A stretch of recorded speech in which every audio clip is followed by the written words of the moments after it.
Kenapa gadget sekarang mudah capek mental? Apakah salah dari gadgetnya sendiri atau salah cara kita dalam mendidik mereka? Bismillahirrahmanirrahim. Assalamualaikum warahmatullahi wabarakatuh. Halo para pendengar setia Almanar, bersama saya Bagir Sulika Rahman selaku host dalam podcast kita kali ini. Kali ini kita kedatangan tamu istimewa, yaitu Profesor Dr. Muhammad Anang Suprayadi, PhD. Beliau adalah seorang ahli dalam bidang psikologi.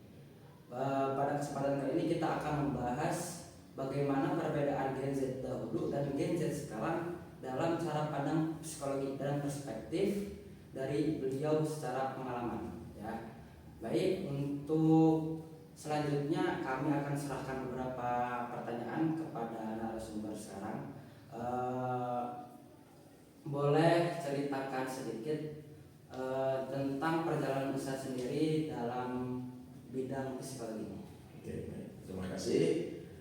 Bagir ya. Terima kasih Bagir atas perkenalannya. Saya Muhammad Anang Suprayadi. Saya dosen psikologi di Yunus University.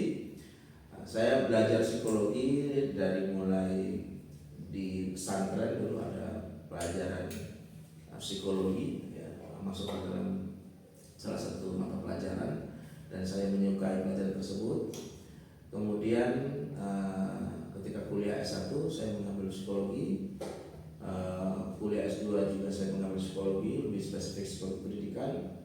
Kuliah S3 saya juga mengambil psikologi pendidikan, dan selesai doktor saya mengambil postdoktoral juga di bidang psikologi pendidikan. Jadi memang saya lumayan intens untuk membaca, mempelajari, mendalami psikologi dari semenjak di pesantren, kemudian kuliah S1, S2, S3 hingga postdoktoral. Dan saat ini karena saya dosen, riset saya pun banyak meneliti tentang psikologi pendidikan. Menurut saya sendiri, psikologi ini penting dalam kehidupan secara dalam apanya itu. Ya, baik. Nah, ini menarik ya, Bagir ya. Jadi pemirsa semuanya, dalam diri kita ini sebetulnya kan gabungan antara aspek fisik ya, badan, dan aspek psikis ya, jiwa ya. Jadi ada jiwa raga ya kan. Nah, itu dua-duanya nggak bisa dipisahkan. Sebelum-sebelumnya mungkin orang banyak memberikan perhatian kepada aspek raga saja, tubuh, kesehatan jasmani ya, sehat jasmani gitu, pemeriksaan lebih kepada aspek jasmani gitu. Padahal jiwa ya, yang di sampingnya raga itu juga penting sekali perannya. Maka psikologi itu memegang peran yang sama-sama penting dengan kesehatan raga. Jadi kita harus sehat utuh, sehat jiwa sekaligus sehat raga. Nah, maka sekarang ini kalau kita melihat di rumah sakit, kalau dulu ada poli gigi, poli THT, poli yang sifatnya masih raga, sekarang sudah ada poli psikologi ya, untuk orang-orang yang memang membutuhkan penyehatan secara kejiwaan gitu. Kenapa? Karena semakin kesini orang semakin merasakan bahwa tidak hanya fisik saja yang penting, tapi juga psikis atau psikologi juga penting ya gitu. Jadi tidak cukup hanya sehat jiwa, sehat raga, tapi juga perlu sehat jiwa. Tidak kalah penting ya. Jadi bukan hanya jasmani saja yang perlu diperhatikan kesehatannya, tapi juga perlu memperhatikan kesehatan rohani juga ya, jasmani dan rohani atau kesehatan jiwa dan raga. Baik, terima kasih Ustaz atas sedikit perkenalannya. Kembali lagi kita ke materi. Menurut saya sendiri, kenapa sih Gen Z itu beda banget dibandingkan sama generasi sebelumnya? Contohnya kan saya juga gadget maksudnya ya, kayak generasi milenial, kayak generasi X, kayak seolah-olah gadget tuh dianggap generasi paling lemah lah kalau istilahnya. Kalau dalam medsos sekarang tuh, gadget ini mah gadget alasannya? Apakah ada terkaitan dengan psikologi mereka atau Ya. beda? Sebetulnya masing-masing generasi ya, generasi baby boomers, generasi milenial, generasi Z ya, itu punya keunikan masing-masing. Kenapa? Karena kondisi situasi pada masa masing-masing generasi itu kan berbeda-beda. Misalnya generasi sekarang Gen Z itu generasi yang banyak diwarnai oleh teknologi, kemajuan teknologi sangat masif gitu. Jadi kemajuan teknologi sangat besar pengaruhnya terhadap generasi yang sekarang sedang berkembang bertumbuh. Sementara saya adalah generasi yang lahir ketika teknologi itu belum begitu pesat ya. Saya masih mengalami mengetik tugas itu dengan mesin ketik, menulis tugas-tugas dengan mesin ketik. Jadi belum dengan komputer ya. Kalau sekarang kan bukan hanya dengan komputer, tapi sudah dengan teknologi yang sangat masif ya. Jadi kenapa berbeda? Karena masing-masing generasi itu mengalami perbedaan kondisi, misalnya dari teknologi, dari kemajuan zaman, kemudian dari informasi yang masing-masing generasi berbeda kondisinya. Gitu. Sehingga Gen Z yang sekarang dibandingkan dengan generasi sebelumnya memang berbeda karena beda lingkungan, beda kondisi yang memang terus terjadi perubahan. Gitu. Tapi menurut saya sendiri setuju tidak dengan statement kalau Gen Z itu lemah? Tidak. Gen Z itu sebagaimana generasi yang sebelumnya selalu ada keunikan-keunikan. Kalau saya mengatakan keunikan-keunikannya, mungkin dianggap lemah karena mungkin secara tantangan antara generasi sebelumnya dengan generasi sekarang mungkin berbeda ya. Zaman dulu untuk mengerjakan tugas harus mengerjakan secara manual, sehingga usahanya effortnya lebih berat, lebih besar dibandingkan dengan sekarang. Karena sekarang sudah ada teknologi, bikin apa-apa jadi lebih mudah, sehingga effortnya, usahanya lebih kecil dibandingkan dengan zaman dulu. Saya mau bikin desain apa-apa dulu masih manual, sehingga effortnya lebih besar. Sementara kalau sekarang cukup dengan aplikasi, ya, jadi bisa dikerjakan dengan mudah, dengan cepat, sehingga effortnya lebih sederhana. Nah, sehingga mungkin dirasa Gen Z-nya gitu kurang, perjuangannya kurang, sehingga dianggap karena perjuangannya sedikit jadi lemah gitu. Padahal ada keunikan yang lain, yaitu dia mampu mengikuti perkembangan teknologi sekaligus juga ikut mewarnai kemajuan teknologi itu. Nah, itu yang dimiliki oleh Gen Z yang tidak dimiliki oleh generasi sebelumnya. Itu kalau bahasa tentang digital itu ada dua kategori pembagian. Ada generasi yang disebut sebagai digital natives, ada kategori digital immigrants.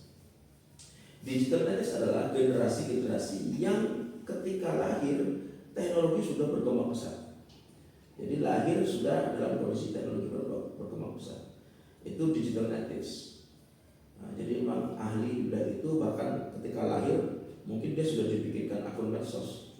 Ya, sudah punya akun medsos karena dokumentasi ketika masih dalam kandungan, ketika lahir, ketika tumbuh dari usia sekian bulan, kemudian setahun, masing-masing terus ada dokumentasinya dimasukkan dalam medsos itu. Tapi ada generasi yang sebelumnya, yaitu disebut digital immigrants.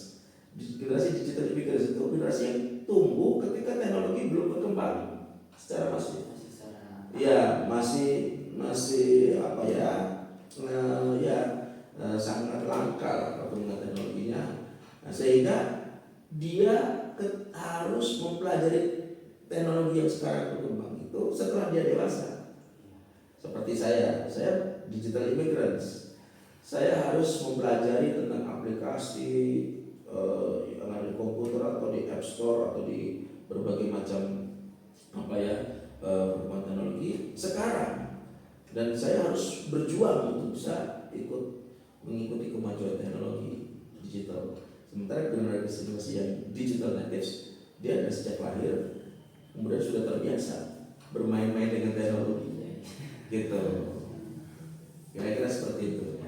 Baik pemirsa, setelah kita tahu kenapa Gen Z ini suka dianggap beda oleh generasi-generasi sebelumnya, karena setiap generasi itu ada keunikannya sendiri. Ya, seperti tadi telah dibicarakan oleh narasumber, digital itu ada dua, digital native sama digital immigrants. Mungkin kita tidak unggul dalam usaha kita ketika zaman milenial, usahanya yang lebih besar untuk mengerjakan tugas, tapi kita memiliki keunggulan dalam bidang teknologi, bisa mengikuti zaman. Ya, kembali lagi ke masalah Gen Z ya. Kita lebih fokus dalam generasi Gen Z ini karena generasi Gen Z itu dari 1997 sampai 2012 kalau secara data. Tapi apakah ada perbedaannya dengan generasi Gen Z yang baru atau yang dulu? Oke, baik. Nah, jadi satu rentang generasi itu kan panjang ya. Katakanlah Gen Z tapi yang usia masih anak-anak, Gen Z yang usia remaja, Gen Z yang usia dewasa awal, itu kan berbeda-beda. Ya, tidak hanya di Gen Z, tapi di generasi-generasi yang sebelumnya, walaupun kalau dalam satu rentang generasi, tapi kita tentu bisa melihat perbedaan antara yang masih anak-anak dengan yang remaja, dengan yang dewasa, gitu kan. Nah, jadi perbedaannya ya di aspek perkembangan masing-masing individu itu. Misalnya anak-anak, kalau kita compare dengan remaja, tentu minat, tentu kemampuan, tentu emosi, kondisi emosinya, kondisi sosialnya, kondisi akademiknya berbeda-beda ya.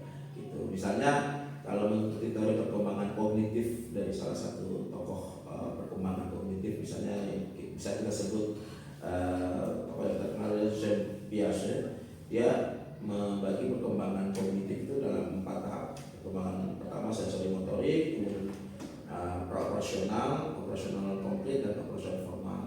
Kalau untuk anak-anak masih di sensori motorik, maka dia aktivitasnya lebih banyak ke bergerak, ke sensori, ke motorik, karena memang itulah yang masa-masa untuk mengembangkan kecerdasannya. Jadi kalau anak-anak kecil nggak bergerak itu nggak bagus, karena dengan bergerak dia akan menstimulasi sensori-sensori yang ada di otaknya, sehingga perkembangan kognitifnya bisa maksimal. Tapi kalau anak kecil itu banyak diem, nggak banyak bergerak, nggak banyak distimulasi, perkembangan kecerdasannya ya jadi kurang maksimal gitu. Nah, kalau dibandingkan dengan yang tahap perkembangan kognitif tinggi, berpikir operasional formal, maka yang operasional formal itu sudah bisa berpikir sampai berpikir abstrak, berpikir filosofis, memikirkan tentang apa itu kejujuran, apa itu kesetiaan. Itu kan konsep-konsep pemikiran yang sangat filosofis. Jadi nggak mungkin bisa dibahas oleh anak-anak yang masih usia anak-anak gitu ya.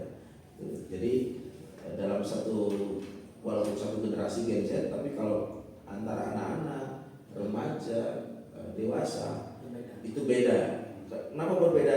Karena berbeda dalam kondisi perkembangan kognitifnya, perkembangan emosionalnya, perkembangan sosialnya berbeda-beda. Jadi meskipun satu rentang satu generasi Gen Z, misalnya generasi milenial, generasi baby boomers, tapi di masing-masing rentang itu antara anak-anak di generasi itu, antara remaja di situ, antara dewasa, tetap ada perbedaan. Gitu. Mungkin ada kecepatan juga dari generasi sebelumnya ya, di Gen Z. Ya, peralihan dari generasi milenial ke generasi Z itu juga ada tahap ibaratnya tuh irisan-irisan gitu ya. Jadi mungkin Gen Z yang dewasa itu ada dipengaruhi juga oleh generasi milenial sebelumnya karena peralihan generasi.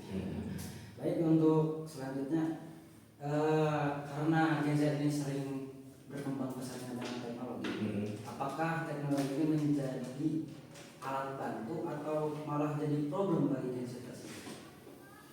Ya, jadi ini menarik ya, teknologi ini sebetulnya bermanfaat atau malah merusak gitu ya. Nah, ini seperti kita ibaratkan pisau lah ya. Pisau yang tajam itu kalau di tangan oleh seorang pemasak yang handal itu akan sangat bermanfaat karena bisa digunakan untuk memotong masakan ya kan, bahan-bahan itu sehingga kemudian hasil masakannya bagus. Jadi bermanfaat sekali. Pisau yang tajam itu sangat bermanfaat di tangan seorang chef yang handal. Tapi kalau pisau yang tajam itu di tangan seorang penjahat sangat berbahaya karena bisa menjadi ancaman ya untuk melakukan kejahatan. Nah, teknologi itu kira-kira seperti pisau itu. Kalau di tangan generasi yang bisa memanfaatkan teknologi, maka bisa sangat bermanfaat. Seperti ini misalnya, kita menggunakan teknologi untuk syiar nilai-nilai tentang pondok, syiar nilai-nilai tentang edukasi psikologi, syiar nilai-nilai tentang agama, syiar nilai-nilai tentang akhlak. Ya, teknologi ini kita manfaatkan untuk pengetahuan, menyebarkan nilai-nilai kebaikan. Tapi bagi orang yang jahat, teknologi ini dimanfaatkan untuk kejahatan. Hacker membobol bank, membobol akun medsos, melakukan suatu manipulasi data, menyebar hoax, ya kan? Nah, ini jadi kenapa jadi sangat berbahaya? Karena di tangan oleh orang-orang yang jahat. Gitu. Lalu bagaimana antisipasinya? Jangan sampai generasi-generasi kita ini kemudian terpapar oleh orang-orang yang jahat atau terinspirasi oleh orang-orang yang jahat. Jadi kita harus menyebarkan virus-virus kebaikan di medsos kita, di teknologi kita, gitu. Jadi kebaikan harus lebih banyak konten-kontennya di medsos dibandingkan dengan konten-konten kejahatan atau konten-konten yang tidak bermanfaat. Gitu. Kalau di masalah psikologi, apakah mempengaruhi teknologi ini? Kayak tadi contohnya seperti disebutkan, kalau anak-anak itu harus banyak gerak. Kan sekarang udah modelan punya HP, anak lainnya kasih HP gitu. Nah, itu penting. Itu mempengaruhi tidak Ya, secara mental. benar. Jadi fitrahnya anak harus bergerak karena secara perkembangan kognitif dengan bergerak maka menstimulasi sel-sel di otaknya. Semakin dia aktif, itu stimulasi semakin bagus. Tapi kalau anak sebanyak diam, hanya bergerak di tangan karena main game, main HP, maka yang bergerak hanya jari-jari itu saja, ya kan? Nah, itu nggak bagus. Kemudian fokus yang berkembang sel-sel di otaknya hanya bagian itu saja.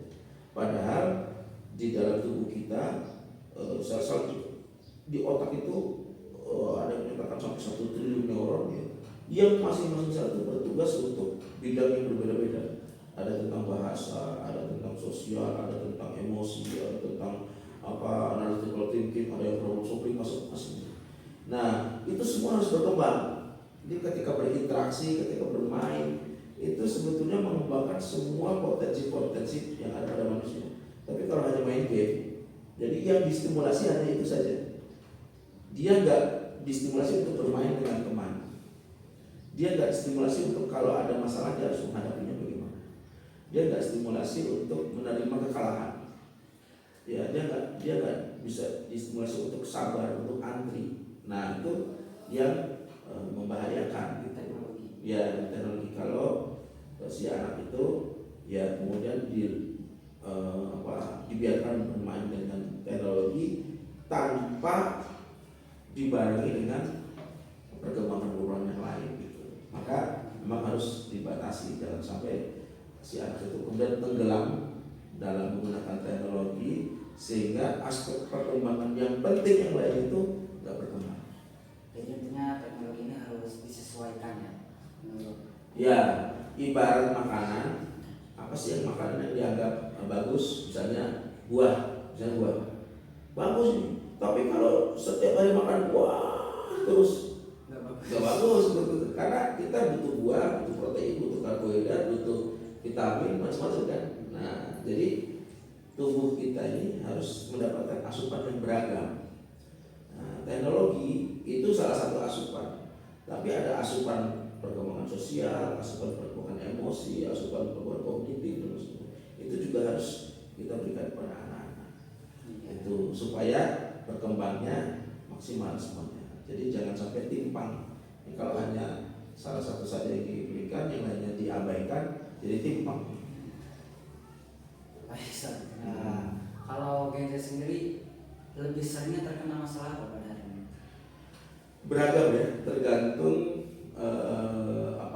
dia itu banyak berinteraksi, banyak lingkungan yang menemaninya itu bagaimana. Misalnya orang tua yang sibuk, kan sekarang orang tua banyak yang dua-duanya bekerja, anak akhirnya dititipkan, anak berangkat sekolah, kemudian pulang sekolah orang tuanya masih pada kerja di rumah, pulang sekolah nggak ada kegiatan, atau kemudian diberikan les, ya orang tua baru nyampe rumah malam.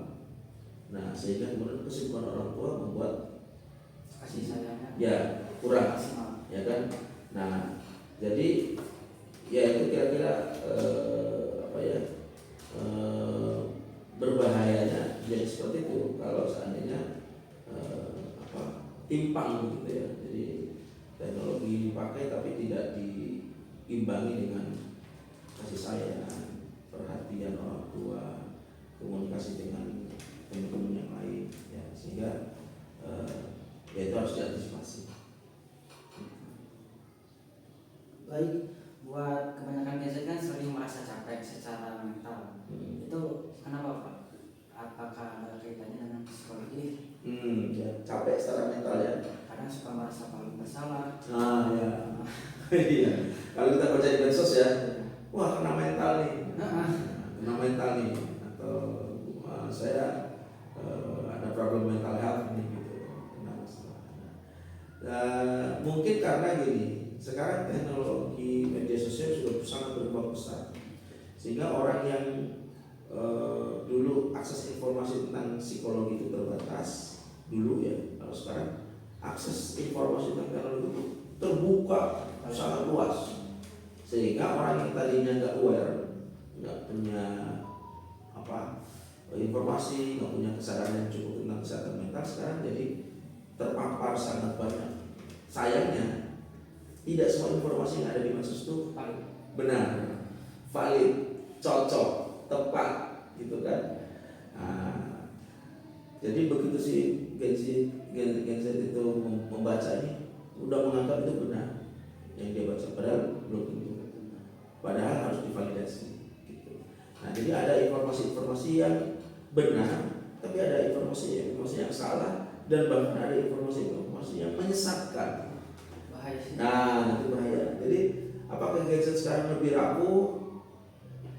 Ya, ada yang rapuh, tapi ada juga yang struggle gitu. Apakah Gen Z rentan mengalami mental health? Ada yang iya, ada yang enggak juga gitu. Jadi sebetulnya tergantung dari masing-masing Gen Z itu. Kalau Gen Z itu berada di lingkungan yang benar, lingkungan yang baik, lingkungan yang kondusif, yang suportif, yang dia tetap mendapatkan perhatian dari orang tua, bisa berkembang dengan baik, dan dia bisa mengendalikan dirinya supaya tidak terjebak dalam mental health problem, masalah-masalah kesehatan mental. Berarti faktor lingkungan juga. Iya, benar. Maka Gen Z itu bukan suatu hal yang negatif misalnya. Itu sama seperti generasi sebelumnya. Masing-masing generasi itu ada keunikannya. Yang saya maksud itu apa? Ada plusnya, ada minusnya. Selalu akan ada seperti itu. Nah, tinggal kita semakin memahami suatu generasi, apa yang kita pahami, misalnya masalahnya apa, tantangannya apa, karakteristiknya apa, sehingga kemudian kalau kita paham, kita bisa membantu mereka untuk bisa memitigasi kemungkinan masalah yang muncul, sehingga kemudian kita sudah antisipasi supaya masalah itu tidak membesar, dan sudah bisa dibantu untuk dicarikan solusi. Iya, Ustaz. Contohnya dari overthinking, insecure, itu menurut saya sendiri wajar atau emang suatu problem bagi Overthinking, insecure itu kan nama-nama yang kesannya keren ya, karena dibalut dengan bahasa Inggris. Padahal masalah ini bukan hanya muncul sekarang. Generasi sebelumnya juga sudah ada, tapi namanya bukan overthinking, bukan insecure. Insecure itu artinya apa sih? Rasa nggak nyaman, khawatir kan? Ya. Jadi khawatir itu udah dari zaman kapan sudah ada kekhawatiran, ketakutan. Dari zaman-zaman sebelum sudah ada. Tapi sekarang dibalik dengan istilah-istilah yang kekinian, dan kemudian anak-anak Gen Z begitu mudah terpapar karena begitu buka medsos dikit, wah insecure, overthinking, seakan-akan itu keren untuk dibahas, seakan-akan itu kekinian gitu. Padahal itu masalah yang dialami oleh generasi-generasi sebelumnya juga gitu. Nah jadi generasi sebelumnya karena tidak ada medsos, dia merasakan, tapi kemudian karena nggak dikonsumsi oleh publik, jadi biasa saja, nggak menyebar masif. Berarti dalam kurung lebay. Nah, jadi ada lebaynya juga, Pak. Lebay kenapa? Karena sekarang siapa saja bisa memaparkan di medsos, siapa saja bisa memviralkan. Padahal itu adalah masalah-masalah yang dulu juga terjadi. Sepele ya. Ada yang sepele, kemudian dibikin viral, dikasih bumbu. Nah, gitu. Berarti wajar ya overthinking bukan wajar. Overthinking itu dialami oleh generasi-generasi sebelumnya juga. Tapi generasi-generasi sebelumnya nggak memviralkan karena nggak ada media untuk memviralkan.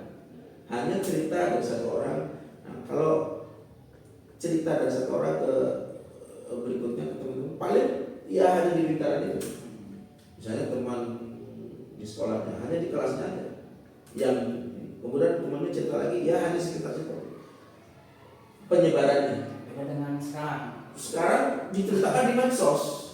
Medsos terbuka. Siapa saja, orang di Papua buka muncul, orang di Sulawesi muncul, orang di luar negeri muncul. Sehingga kemudian siapapun itu terpapar dengan itu. Padahal itu adalah masalah biasa, masalah yang dialami juga oleh orang-orang, tapi viral sehingga seakan-akan menjadi masalah besar. Jadi terkadang ada lebay-lebaynya gitu. Kembali lagi ke Gen Z ya. Pasti Gen Z ini kan mengalami didikan, entah didikannya sama Gen Z lagi atau didikannya sama generasi milenial lagi. Nah, permasalahannya itu apakah Gen Z ini harus khusus mendidiknya dengan generasi Gen Z lagi, atau emang ada kesalahan dari kita? Nah, kalau ada kesalahan, apa saja salahnya orang tua dalam mendidik ataupun guru kepada Gen Z tersebut? Saya pribadi dulu dididik oleh generasi kolonial. Nah, saya generasi milenial atau atau pramilenial lah dulu, dididik oleh generasi kolonial. Generasi kolonial itu adalah generasi yang dulu dijajah oleh kolonial, yang semuanya harus pakai hukuman. Nggak hafal dihukum, nggak mengerjakan tugas dihukum, dipukul, dikempel, dulu berjalan karena kondisi saat itu memang memungkinkan. Orang tua ketika menitipkan anaknya ke guru, ke pondok, total.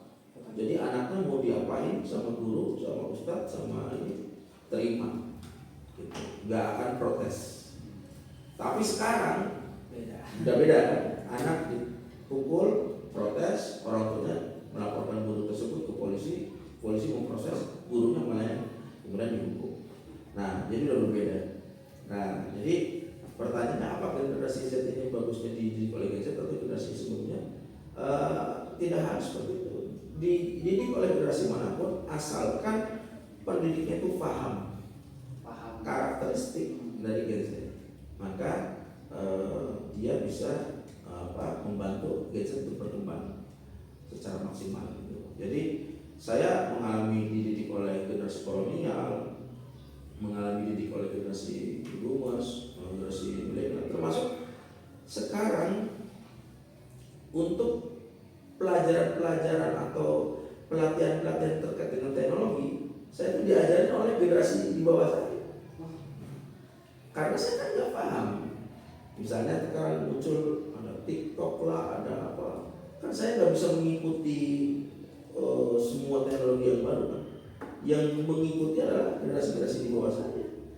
Jadi ketika saya kemudian butuh untuk pengembangan diri, untuk pelatihan, saya ini pelatihan yang ternyata instrukturnya adalah generasi-generasi di bawah saya.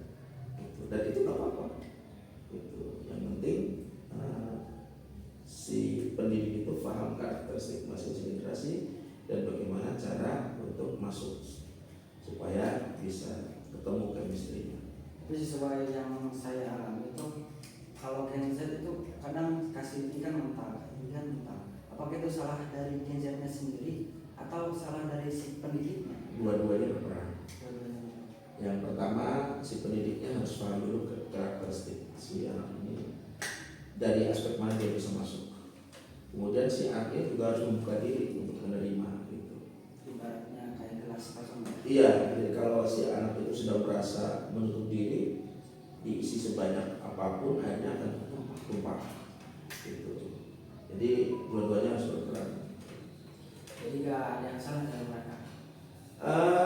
Pertanyaannya bukan masalah mencari kesalahan gitu, tapi sama-sama mencari titik temu di mana kita bisa membantu.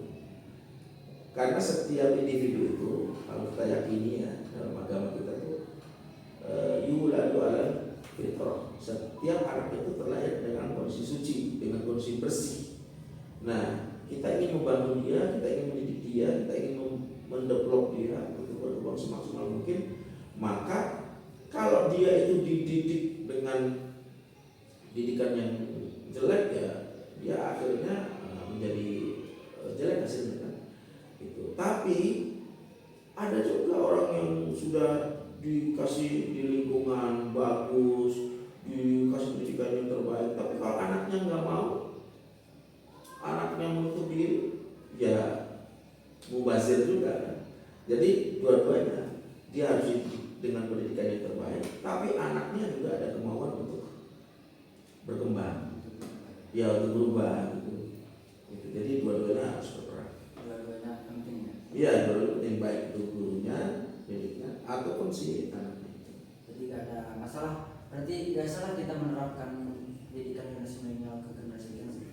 Dengan penyesuaian. Dengan penyesuaian. Karena dulu hukuman fisik mungkin masih dianggap wajar.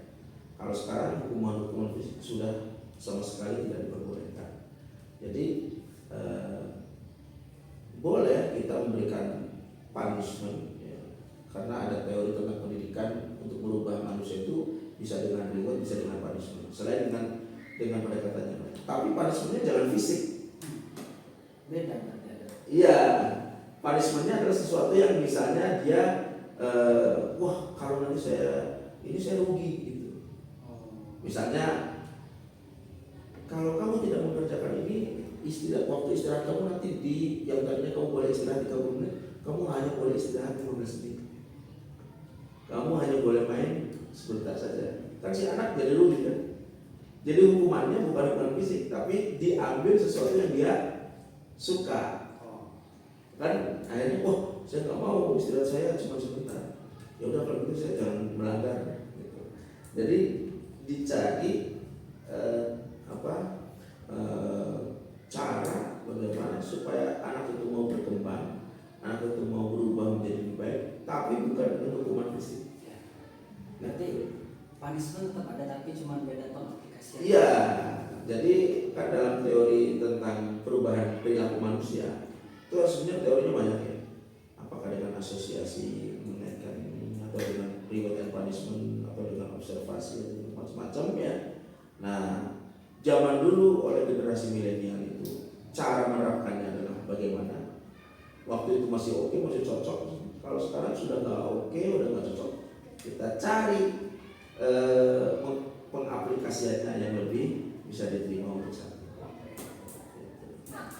Berarti Gen Z itu tidak masalah ya buat para pendidik. Bukan. Pendidiknya saja yang Iya. selesai. Kan yang menciptakan gadget kan Allah. Jadi nggak ada yang salah dari ciptaan Allah. Tuhan pasti menciptakan dengan penciptaan yang terbaik. Khalaqal insana fi ahsani taqwim. Ya. Allah sudah menciptakan semua ciptaannya, termasuk manusia, dengan penciptaan yang terbaik.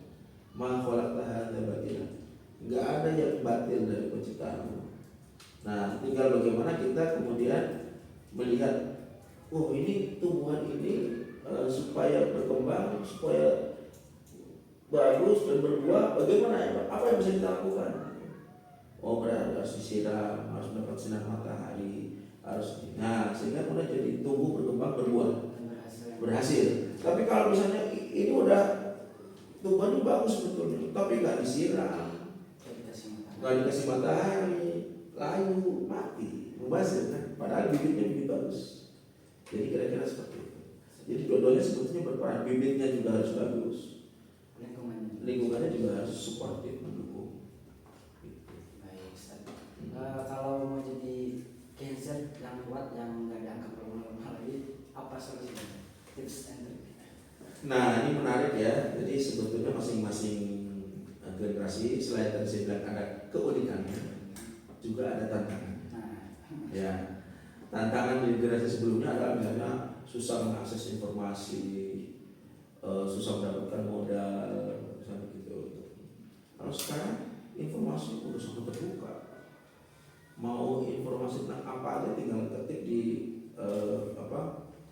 search engine ya, di komputer, di internet, langsung muncul informasi begitu banyak.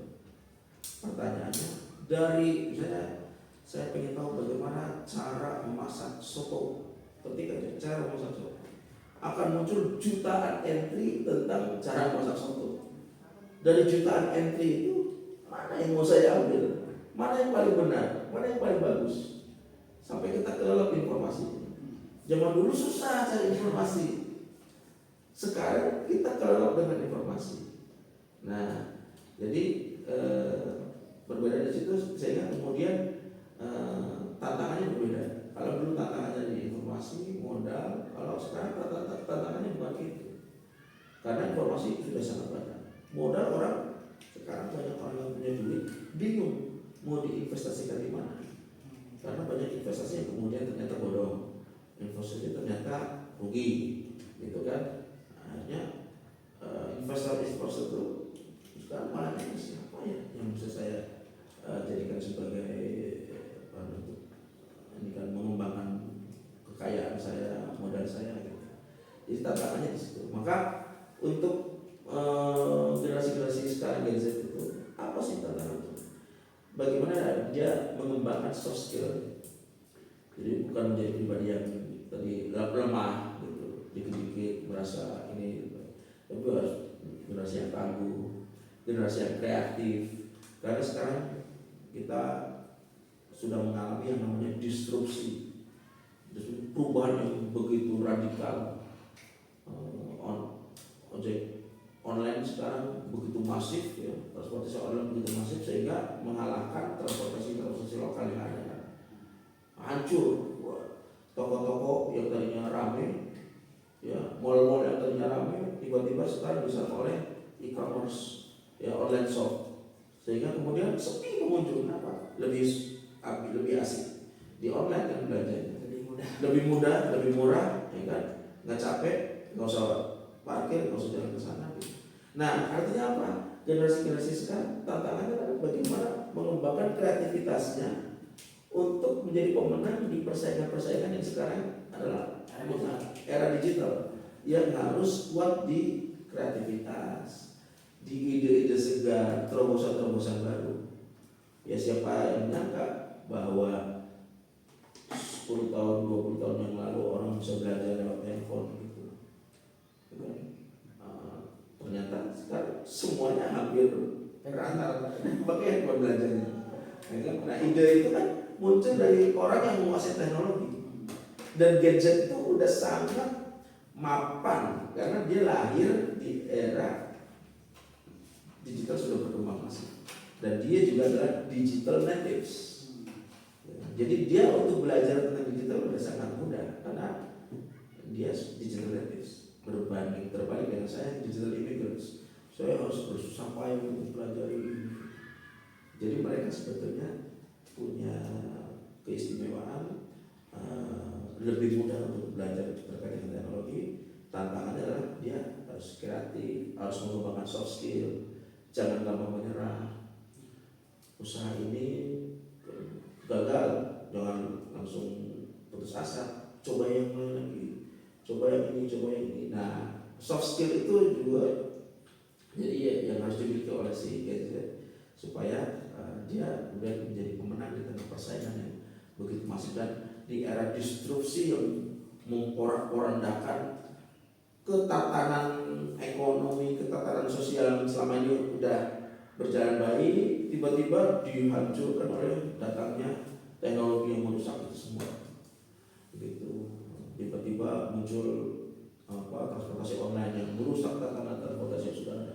Tiba-tiba muncul online shop yang merusak tatanan yang tadinya circle penjualan dari distributor ke sini, masing-masing level kan ada ambil keuntungan. Tiba-tiba karena ada online shop, pikir langsung ke sumbernya kan. Jadi mata rantai yang ini kan jadi terputus. Mereka akhirnya nggak dapat kue untuk makan, untuk ini kan nggak dapat karena langsung dipotong ke sumber gitu. Nah jadi itulah tantangan yang harus dimiliki. Termasuk juga soft skill, kesabaran, ketelitian, keuletan, problem solving, ya, berinteraksi dengan orang. Karena biasa soliter bermain game dengan HP sehingga mungkin dia nggak terlatih berinteraksi dengan orang. Nah itu yang harus dilatih, kembangkan. Baik Ustaz. Untuk terakhir saya minta pesan dan nasihatnya kepada Ustaz untuk para penonton baik kalangan Gen Z ataupun yang sekarang baru lahir generasi Alpha. Apa pesannya untuk bagaimana caranya menjadi mental yang kuat? Ya, seperti yang sudah kita ketahui bahwa generasi sekarang terkait dengan kemajuan teknologi yang begitu masif, ya, maka saya sangat menyarankan untuk kuasai teknologi, tapi jangan jadi budaknya teknologi. Kalian boleh main game, tapi jangan jadi budaknya game. Gitu. Kalau jadi budaknya game, kalian habis waktu kalian kesedot ke situ, uang kalian kesedot ke situ, kemudian potensi-potensi yang lain kesedot ke situ. Yang harus kalian lakukan jadi developernya, memudahkan si game. Kamu yang mengendalikannya. Kamu yang membuat ini. Bagaimana saya harus menciptakan game yang membuat anak-anak kalau bermain game ini jadi pintar. Bagaimana saya harus menciptakan game yang membuat anak ini jadi berinteraksi dengan orang lain. Jadi tidak hanya sendiri aja. Bagaimana saya menciptakan game yang kemudian melatih berpikir kritis. Bagaimana saya menciptakan game yang membuat orang kemudian mau berinteraksi. Nah, jadi jangan diperbudak oleh teknologi, tapi kalian yang harus menguasai dan menjadikan teknologi itu dalam kendali, dalam genggaman dan kendali kita. Karena teknologi itu ciptaan, buatan, bukan ciptaan, maksudnya buatan manusia. Jadi jangan sampai kita malah diperbudak oleh yang kita buat sendiri. Ya Ustaz, mungkin saya rasa cukup untuk pembahasan podcast kita kali ini. Terima kasih atas keilmuannya, atas perspektifnya atau pengalaman-pengalaman yang beliau rasakan untuk podcast kita kali ini. Saya ambil kesimpulan dalam podcast kita, jadilah orang visioner, sesuai berkembangnya zaman. Meskipun kalian terlahir dari zaman milenial, meskipun juga dari zaman Gen Z, nanti zaman itu akan terus berkembang. Bagaimana kita cara menghadapinya, cara menyesuaikannya, maka disitulah menjadi peran visioner, berkembang sesuai zaman berasa. Jadi saya juga menemukan salah satu pribadi atau sikap yang paling menonjol di Gen Z ini adalah dalam kurung lebay ya. Karena mungkin dari pengaruh teknologi, karena kita gampang menyerap sebuah informasi tanpa mencerna dulu, makanya jadi mental kita terpengaruhi. Betul Ustaz? Ya, mungkin cukup sekian. Terima kasih yang sudah menonton sampai akhir. Saya rasa cukup sampai sini. Wassalamualaikum warahmatullahi wabarakatuh. Waalaikumsalam warahmatullahi wabarakatuh.